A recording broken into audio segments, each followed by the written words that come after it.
லைஃப்பில் ப்ராப்ளம் வந்தால் சைலண்ட்டாக இருந்து ஃபேஸ் பண்ண ட்ரை பண்ணுங்கள். எதுக்காக சொல்கிறேன்னா, நம்ம ஒன்ஸ் டென்ஷன் ஆகிட்டோன்னா நம்ம மைண்ட் நம்ம கண்ட்ரோலில் இருக்காது. நம்ம கண்ட்ரோலில் இல்லைன்னா என்னெல்லாம் நடக்குங்கிறது நீங்கள் உங்கள் லைஃப்பில் பண்ண மிஸ்டேக் மூலயமா யோசிங்க, புரியும்.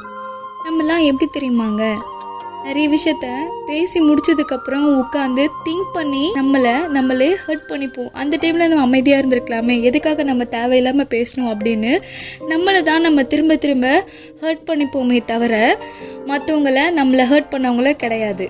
பொறுமையாக இருங்க, போல்டாக பேசுங்க, வேர்ட்ஸை லூஸ் பண்ணாதீங்க. அவங்கள மாதிரி அவங்களுக்கான கர்மா வராதுன்னு நினைக்கிறீங்களா? கண்டிப்பாக வரும். அது நம்ம பார்க்கலனா கூட யார் மூலியமாவது நம்ம கேட்க முடியும். கண்டிப்பாக சொல்கிறேன், உங்களை ஹர்ட் பண்ணவங்க ஏதோ ஒரு பிளேஸில் கஷ்டப்பட்டுட்டு தான் இருப்பாங்க வேற ஒருத்தவங்க மூலியமாக. திங்க் பண்ணுறத கூட பாசிட்டிவ் வேலை திங்க் பண்ணி லைஃப்பையும் உங்களையும் பாசிட்டிவாக மாற்றிக்கோங்க.